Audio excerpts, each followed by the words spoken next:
Okay, welcome to Seven Animals Qigong. My name is Thomas Silvani, and I practice Qigong. And the seven animals are a big part of what I do. Seven animals being, it started with the five animal frolics, which is this ancient set from China, um, with the 200 Common Era, let's say it comes from. Um, And then I learned two more.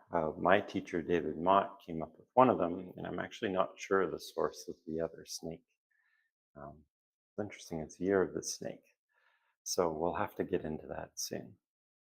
But today's class, I've built around three animals. And really this process that I came up with this week uh, in regards to processing emotion. So when you find yourself and you've just got a weight of emotion and it seems to be sort of a blockage, you can't really do much else or focus on much else with your full energy with this sort of emotion. So I intuitively came up with this short process that just takes about 4 minutes, and it really uses tiger, crane, and dragonfly.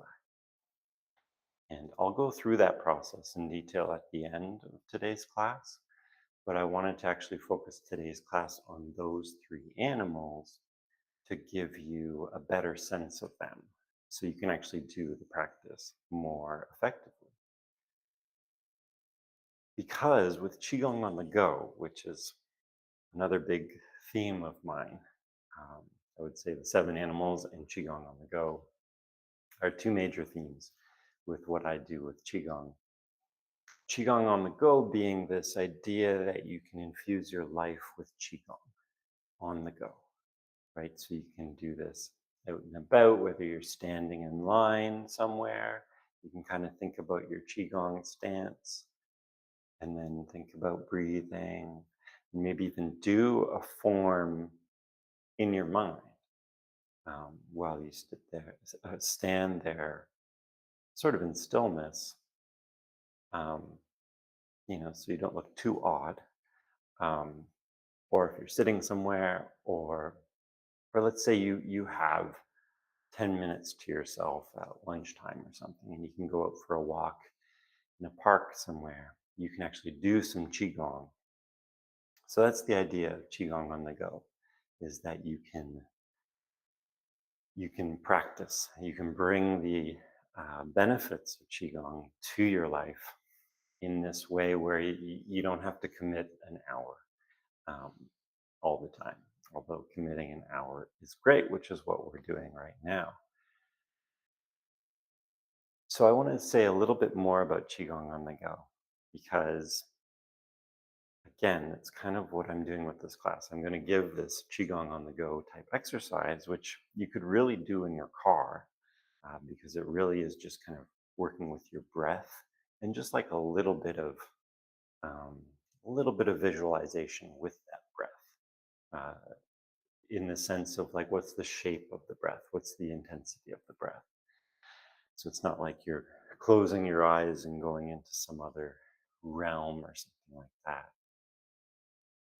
So, when my teacher would talk about Qigong on the go, he spoke about practicing a lot uh, when he was in his study phase, which lasted a long time actually.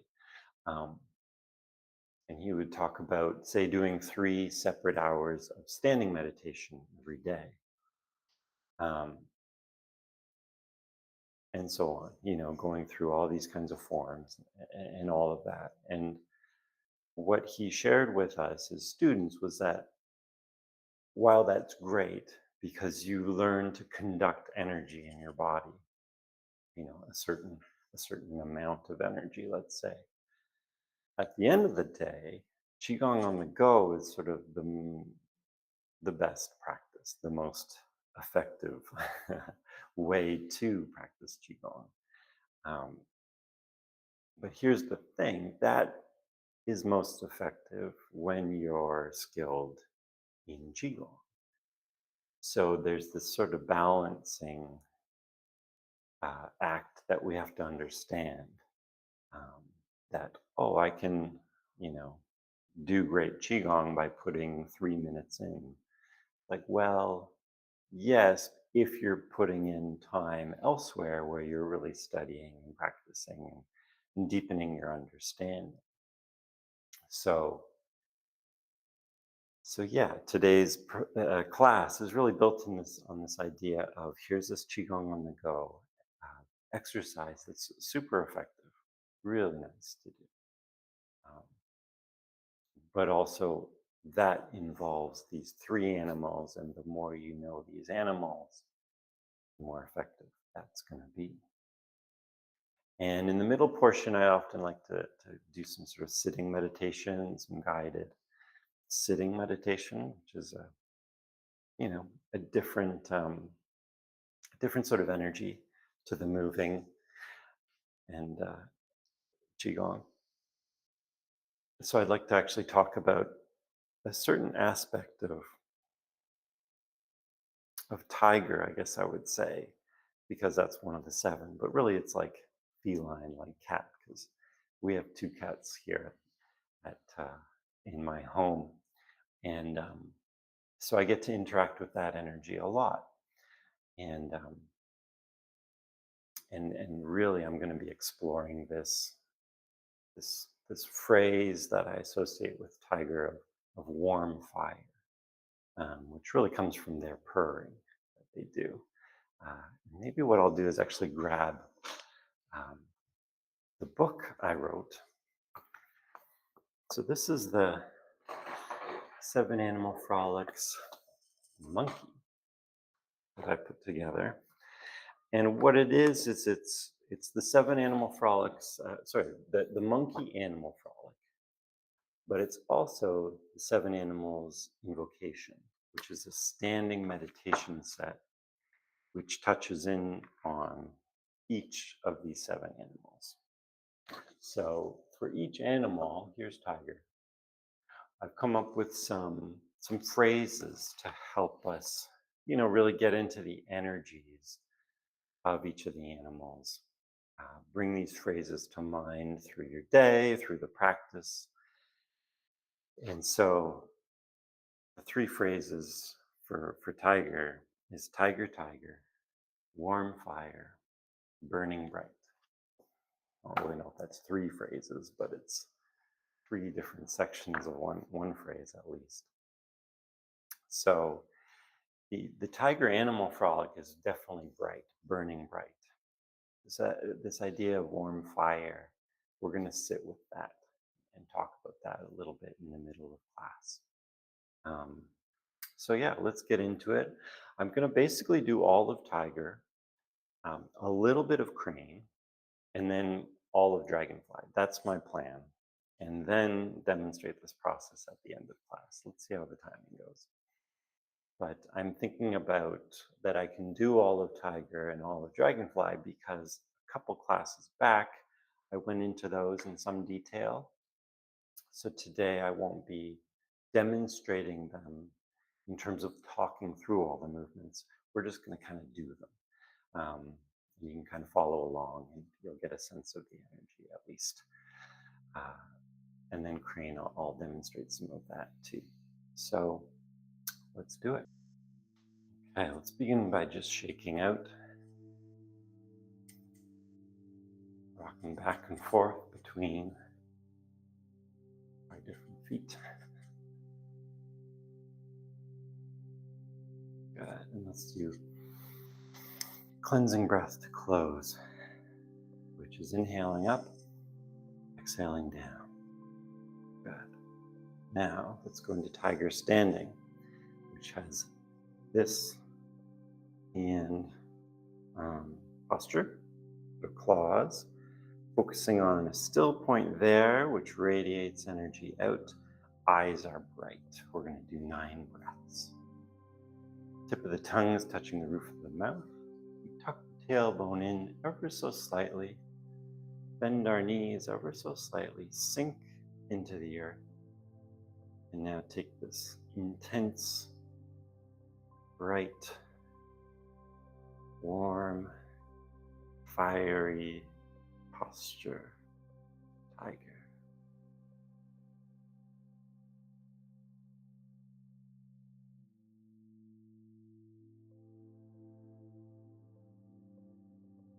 In and out through the nose.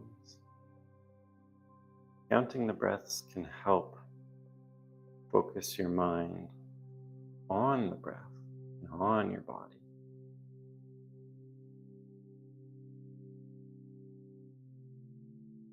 So I just marked the inhale, 4. And then out. And then 5, inhale. Of course, breathe at your own pace.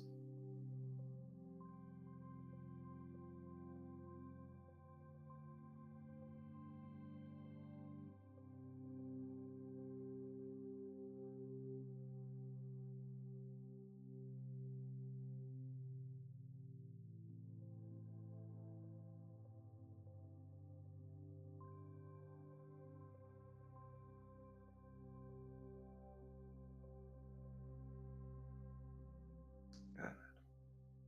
Now, the first walking of the tiger, we're going to place our weight on our right foot. Left foot is out. We're going to draw in. And here we're really thinking about drawing the breath, the energy up the spine, from the earth up the spine.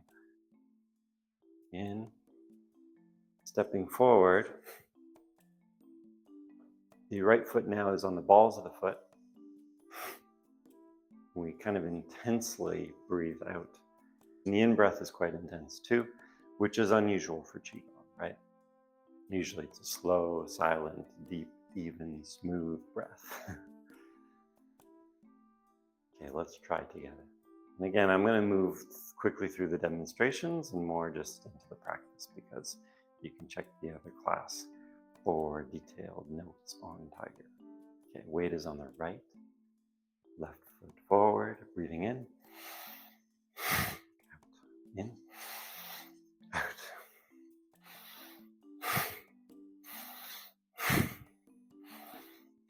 Super invigorating.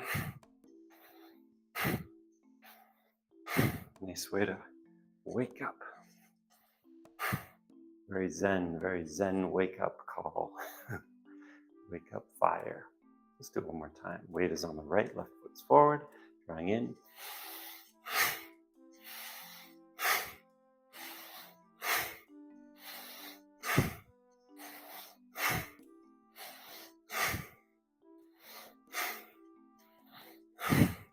Very nice.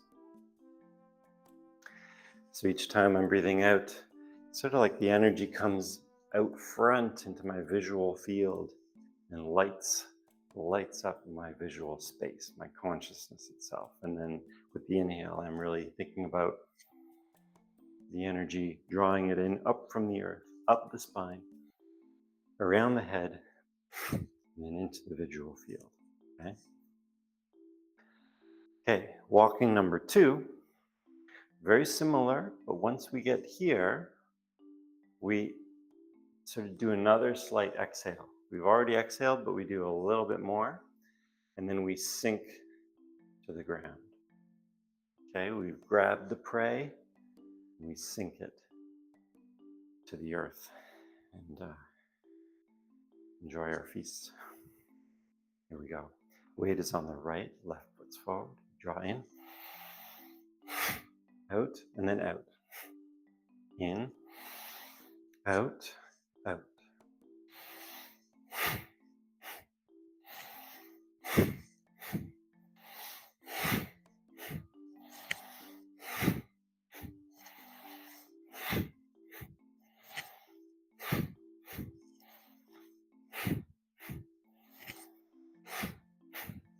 Good. So notice you can really work the arm, work your body, work your limbs as you do this. Use your focus to explore. Sorry, I just hit the microphone. Yeah, all of these animal frogs have a lot of mobility working in, whether we're turning our head or working arms. It's not exercise in the sense of going to the gym and working certain muscles, like in a really specific, intense way, or even yoga where you're doing certain stretches and kind of almost going to extremes.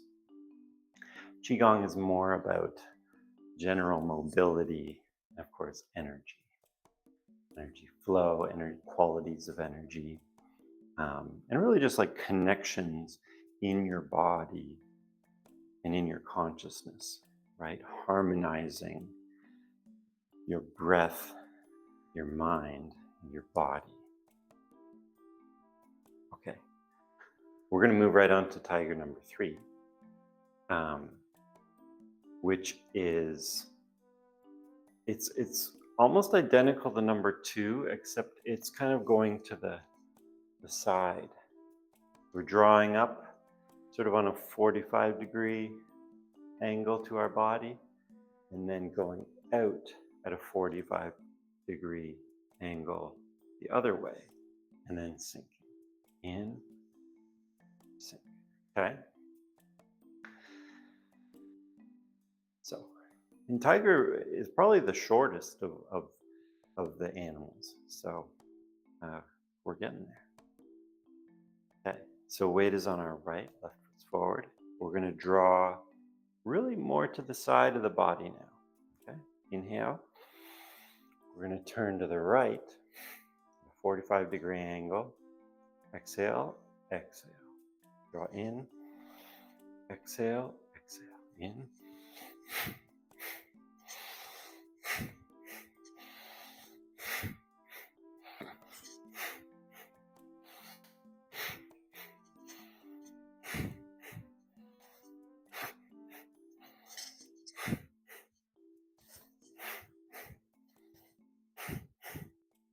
Thanks. We're doing for time. Let's do one more of those. Weight is on the right, left foot's forward. You draw in, out.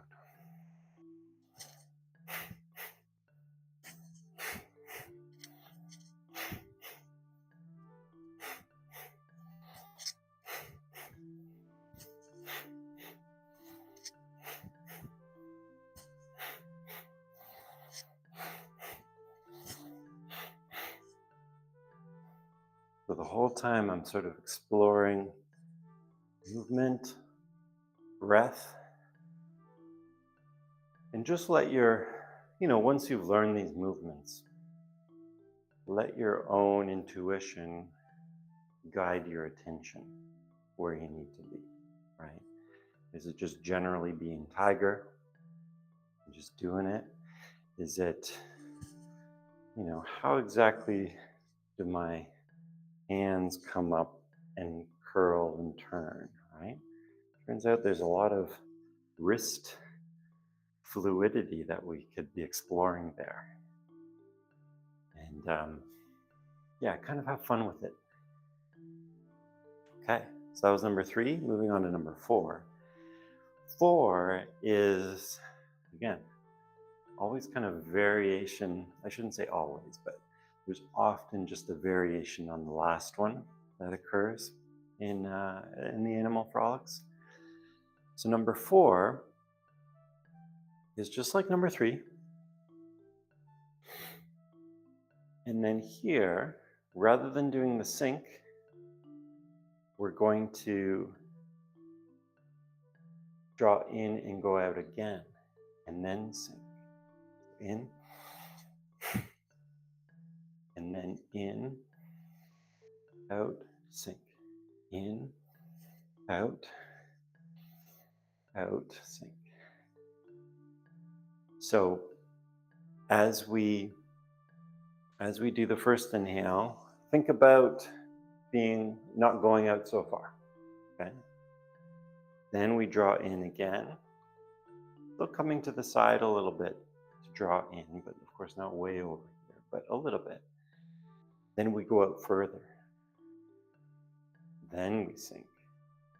Okay, so in, out, a little bit close, in, out, farther. And then we do our takedown. Okay.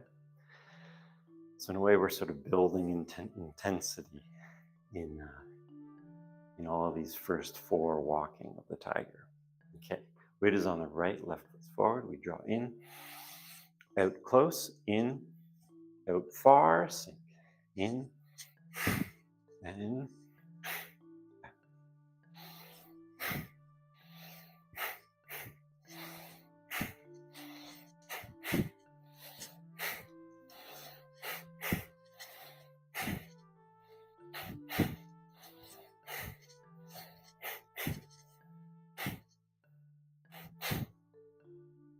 Kind of fun. And I felt a bit like a boxer. Yeah, super intense tiger. Let's do it one more time. Weight is on the right, left foot's forward. We draw in.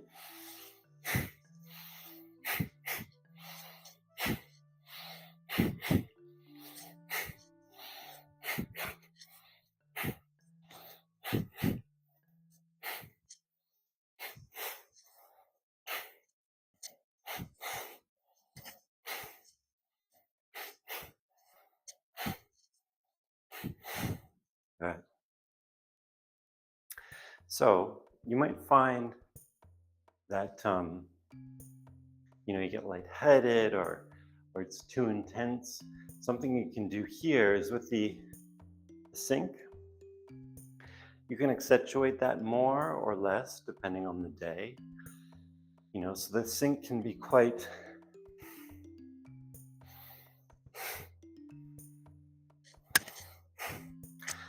the microphone again. Can be quite flowing and really bring in some of that yin. Okay, which I'll do some days more than others.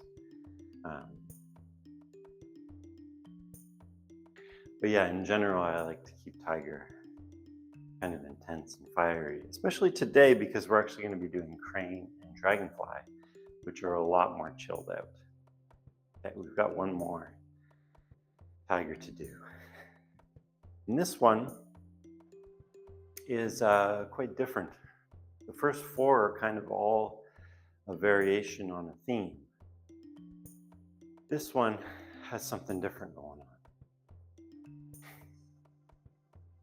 And I love this one. Okay. So weight's on the right. The left foot goes forward, we're on the balls of the feet. The right hand goes forward, palm facing down, and we still have that claw. And then the left hand is back, and the palm is slightly up. Not extreme, but it is facing up. Now as we breathe in, we go to the heel of the left foot and turn that left arm, left hand upwards. It's as we inhale. As we exhale, we step forward and bring that left arm over. And we end up in the initial position, but opposite. Okay. Then as we inhale, right foot goes to the heel, right arm turns, inhale, exhale, step forward.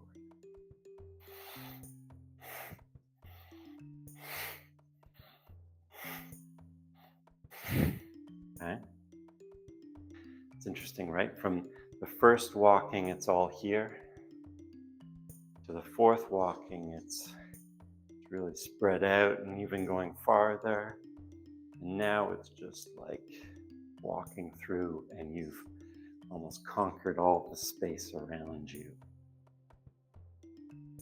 Okay, let's try it. Weight is on the right foot, left foot's forward on the ball of the foot. Left hand is back, palm up, right hand is forward, palm down. Inhaling to the heel, twist that back arm up, and exhaling forward. Inhale, forward. Inhale, exhale.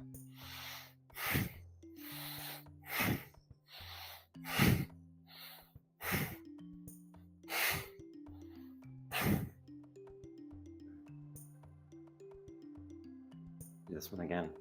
Weight is on the right, left foot's forward. Inhale.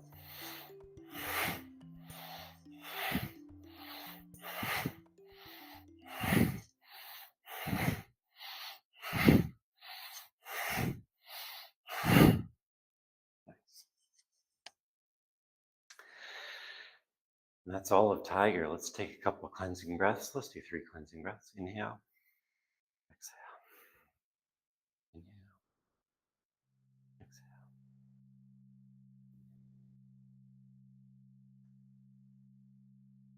Good. So you can see why having more than one animal is beneficial, because the tiger has a very specific, intense kind of energy. Although we did find that we could bring in more yin if we choose to. And I'm almost accentuating the tiger because we are going to be doing other animals today. So let's just take a moment and find a nice, comfortable sitting position.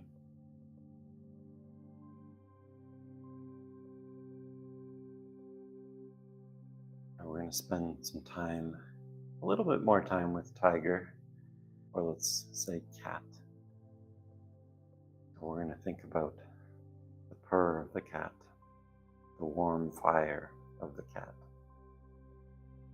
It's funny, initially, when I was thinking about this, experiencing this really, I'll tell the story. One night, so we have this shelf in our bedroom, and it's not just a simple, rectangle with many shelves. It's more like this rounded piece. And even the shelves have this like rounded openings, and they're all kind of different sizes. But 2 of the lower shelves, we've put little cat beds in for our cats to use if they choose. And one night they did. The older cat was on the top one, and the younger cat on the lower. And I remember I woke up and I sneezed, and I heard the older one, Naomi, just start purring. And I don't think she'd used that bed before, so it was kind of cool to see her in there. And then she was almost like letting me know that she was there with me. And it's so magical, that purr, because not only is it this warm vibration for her, that I imagine is quite enjoyable, and it's a sign of enjoyment. It also has this sort of communication to it, this sort of radiance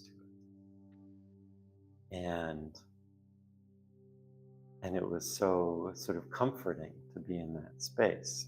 And what else is interesting about it, I think, is that, she used to be very affectionate. She'd sleep right next to you or right on you.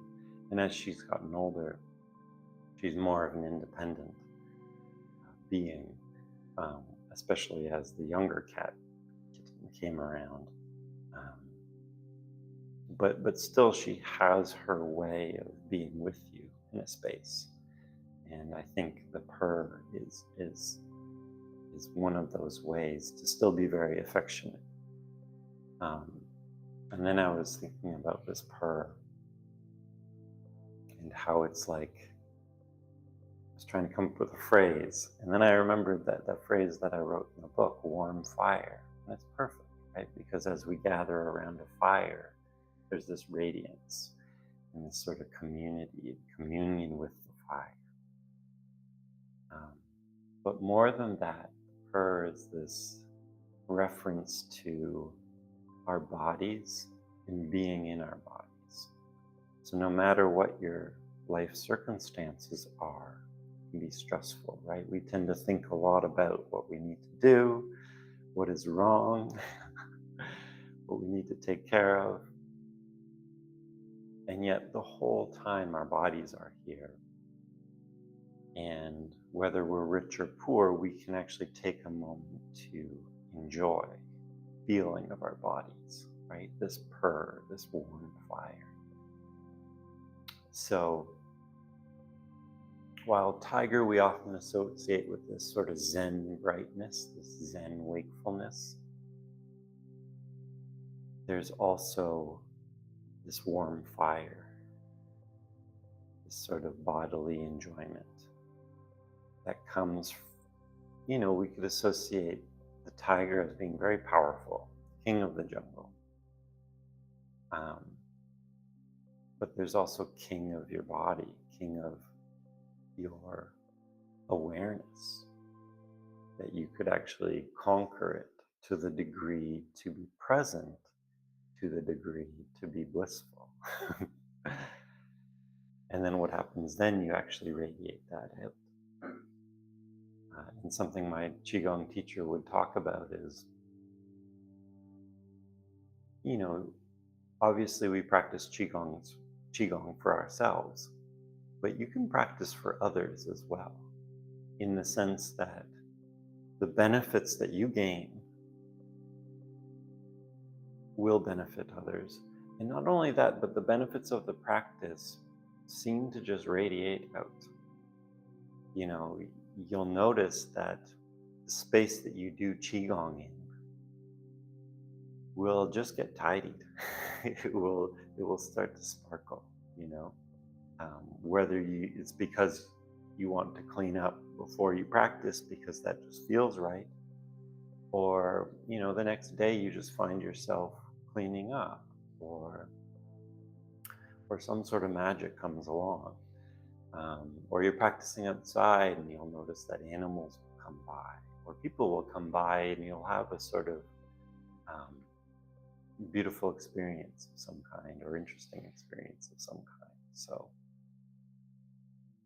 yeah, I wanted to share about the warm fire of cat. So a bow to tiger and a bow to cat, and gratitude for this practice, and these sort of meditations on good energy practices that we can enter into. So let's just take even 3 breaths, right? So in Qigong, we often think about doing repetitions of 9. That's a common thing in my lineage, let's say. But also 3s and 6s you can work with. So, a Qigong on the go. Think about taking 3 breaths sometime to calm yourself, to enliven yourself, to just become aware of your lower dantian, breathing there. But now let's take 3 breaths of this warm fire, tiger. Okay? Whatever that means to you, feel it in your body. And let's just take 3 breaths at your own pace.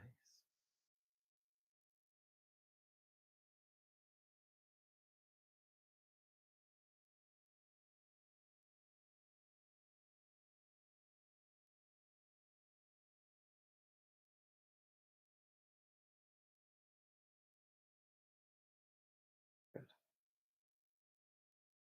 I think for the sake of time, I'm just going to do 3 cranes.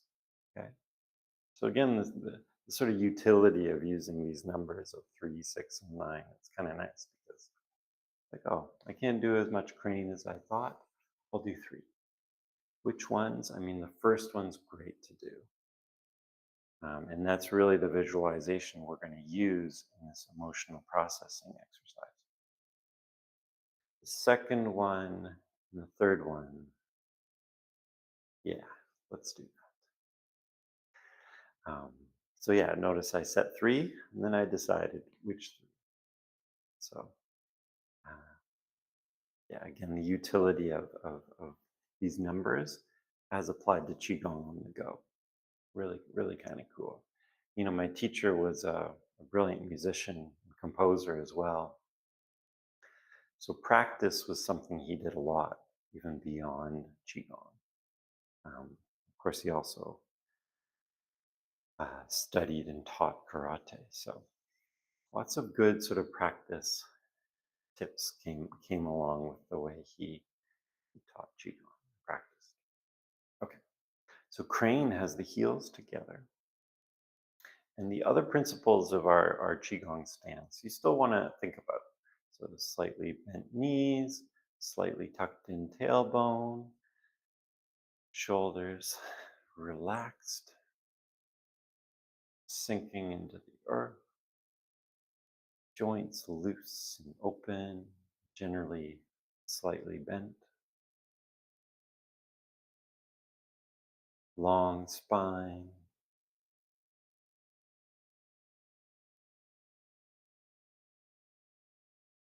Think about tucking the chin in ever so slightly, get a nice balance to the head on the spine.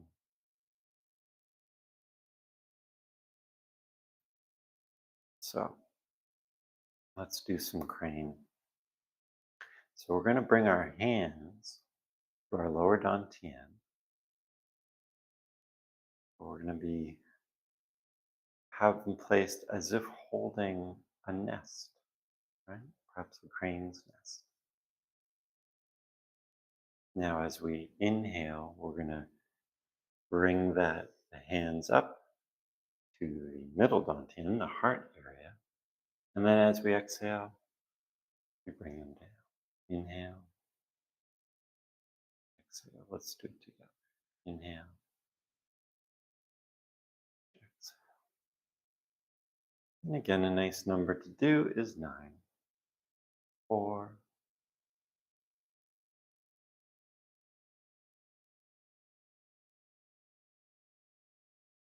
think about the crane, the setting of the crane.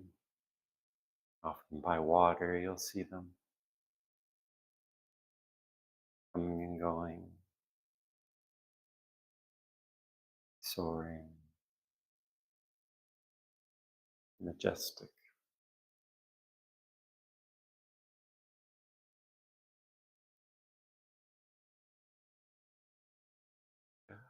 Now, crane number 2, bring the hands to the side, and as we breathe in, we clasp the fingers and the thumb together as we inhale. Exhale, we open and they return down. Inhale, clasping the fingers, exhaling down.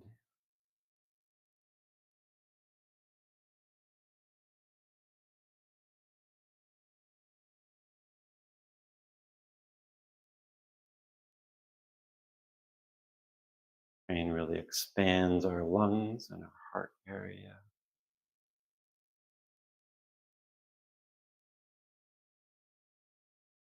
So it taps you into this nice slow rhythm, the arms and the breathing. Okay, crane number 3 is we're going to start sort of like holding a ball at the dantian. We're going to kind of let the hands come in from the last one. And then as we inhale, simply wings going out. Exhale, return. Inhale, wings soaring.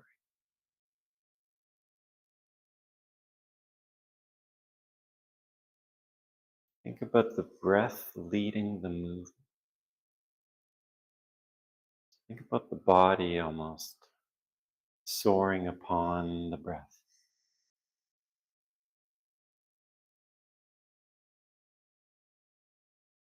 It really taps you into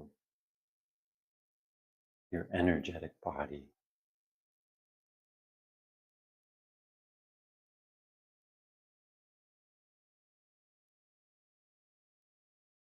And this idea that the physical body is actually nourished and supported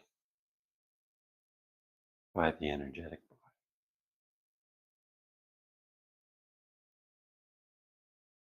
The result of doing that is less efforting in the physical body and more of a sense of ease and flow. And really power. power of our consciousness, the power of our breath. Good. Shake that out a little bit.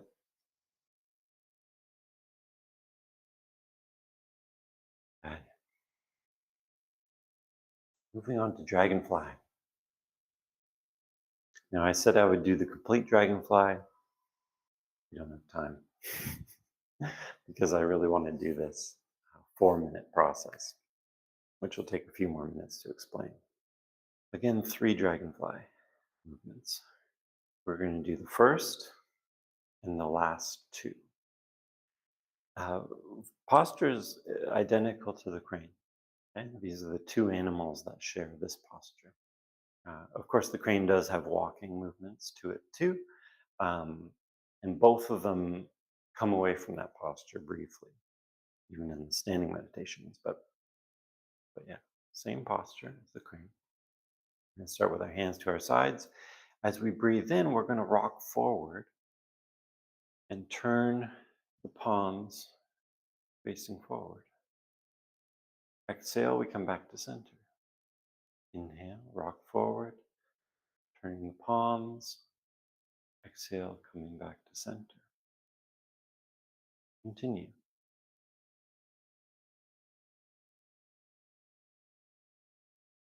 So with Dragonfly, there's this real sense of from the earth coming up, expanding up and out, and then returning. Throughout the whole of Dragonfly, this is almost the energetic visualization. Okay, so I moved my hands just to demonstrate that, but the first Dragonfly is this.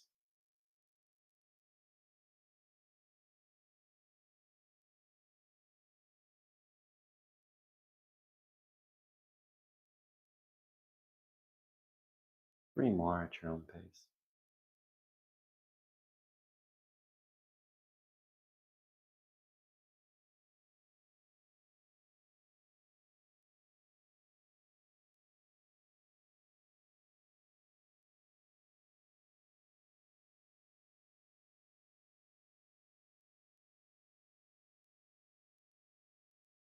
So notice my pace became quite slow there.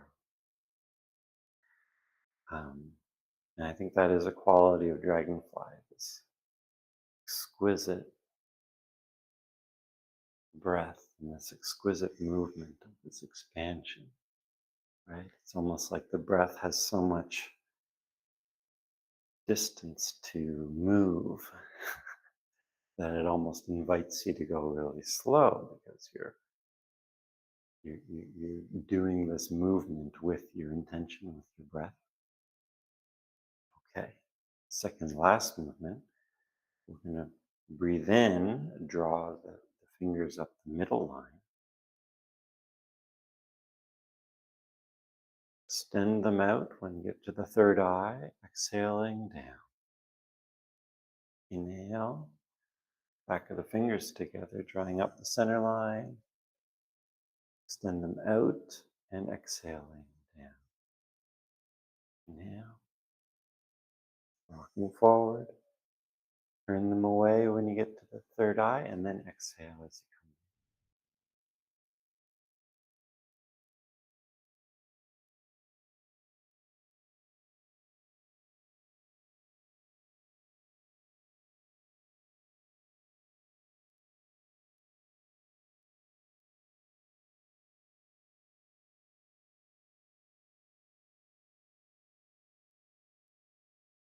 Good. Now we're going to move on to the last posture, which is very simple. Just hands in the prayer position at your sternum, at your heart. And we're still rocking forward with the inhale and center with the exhale.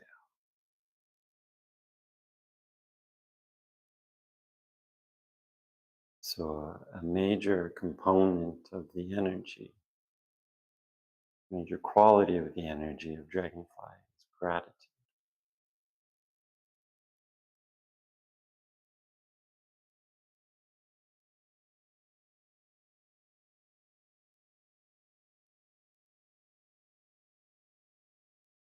Gratitude for our energy, gratitude for our life, gratitude for the practices we can do to change our state, to work with our state. Right, good. Let's do a closing breath to close. Good. Of processing emotion, you know. This can be used anytime, but especially when you're feeling heaviness. This can be something that can move it, brings a lot of awareness, brings a lot of care, of soothing, as well as brightness. So, it goes like this. 9 breaths of tiger, which is going to take about 30 seconds to 45 seconds. 9 breaths of crane, this first visualization. So again, you can do this with the actual physical movement, or you can just visualize it, right? Breathing in, there's a sense of holding within, and just slight movement, right? From the lower dantian to the heart center. And that's going to take about 60 seconds. It can be a um, slower breath. And then we close with Dragonfly 9 breaths. And it's going to be that first movement of Dragonfly. So again, it can be totally visualized. So it's this idea of starting the lower dantian or even at the earth and expanding up into the chest and even up and beyond. There's a sense of leaning forward. And then exhale, returning. Inhaling, expanding, returning. So that's going to take about 90 seconds. So all in, you should be able to do this within 4 minutes. So here's what happens. The tiger is very intense, very bright. Because what can happen with emotions is that we aren't so connected with them. Maybe we've been tuned into other people or other situations, we've been involved in things, and there's been some stuff in the space that is built up, become kind of stagnant, and we've been in that somehow, right?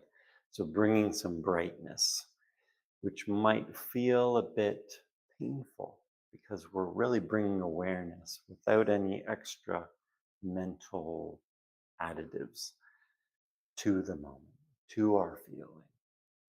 Okay, so it might take some effort.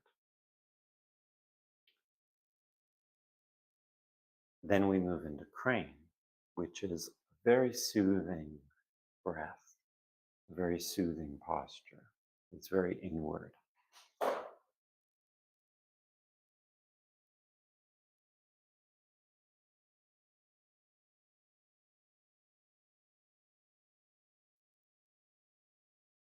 Okay, so we have this sense of serenity, this sense of care, of soothing, of inwardness.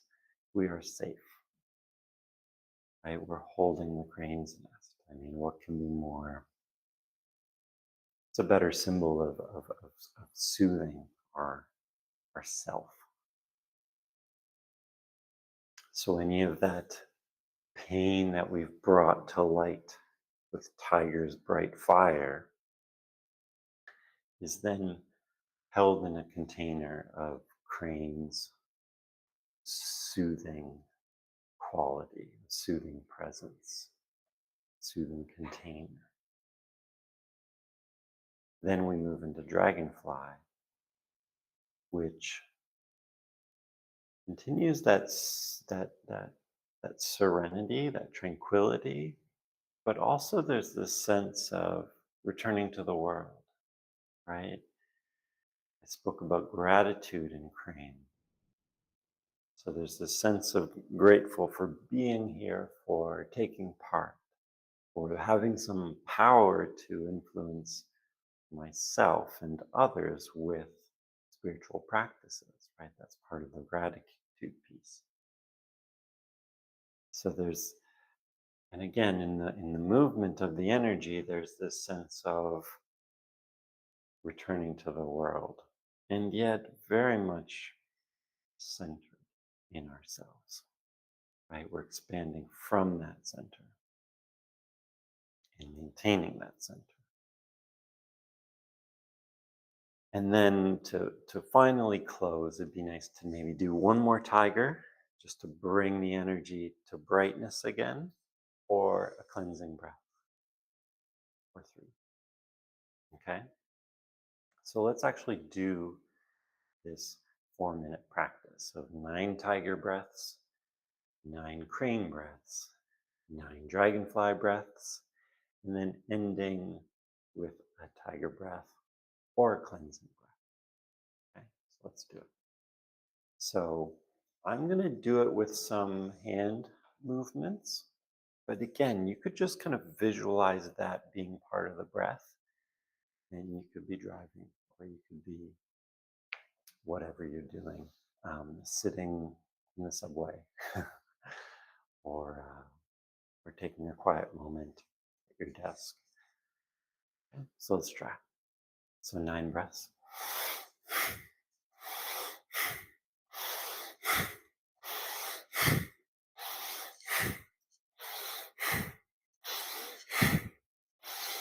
One more.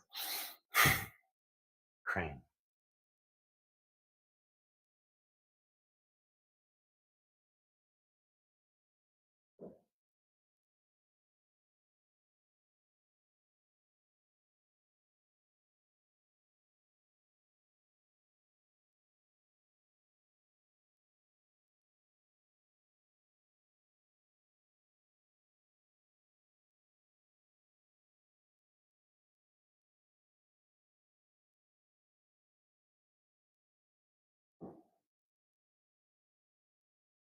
One more.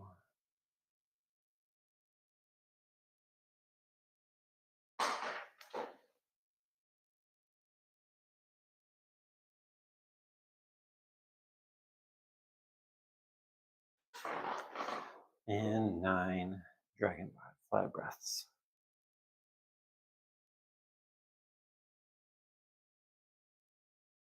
Again, expanding from our lower dantian up and out. With the inhale, returning the exhale.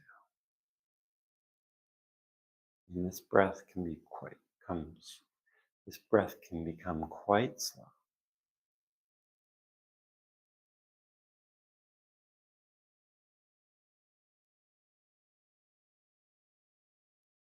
3 more.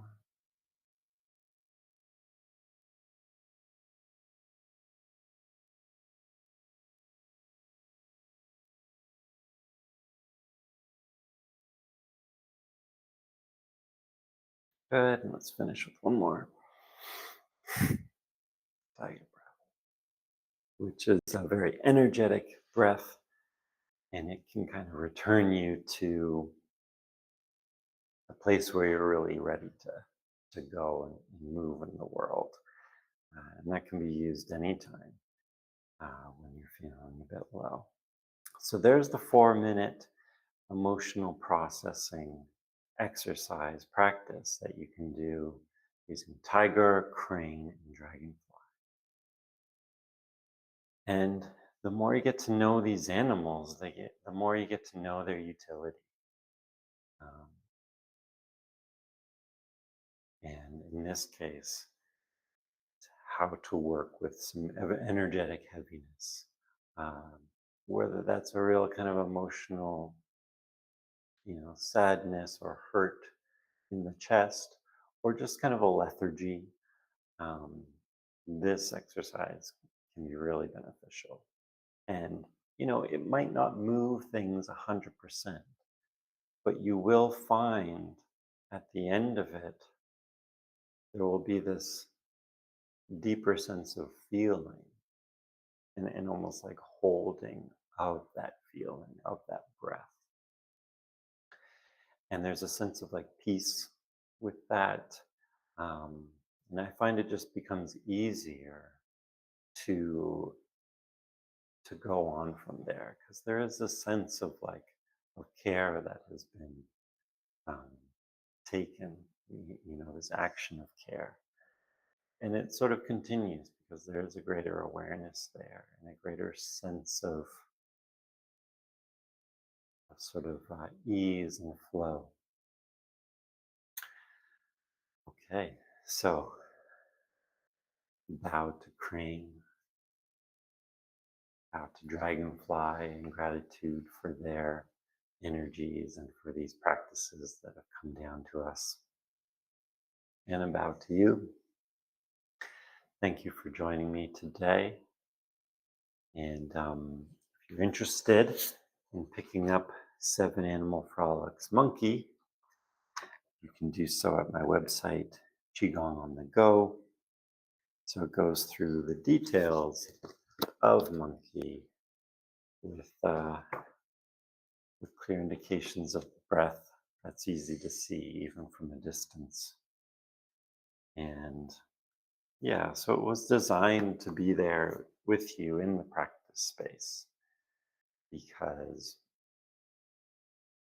we're in Qigong, we're energetically aware and we're energetically nourishing ourselves.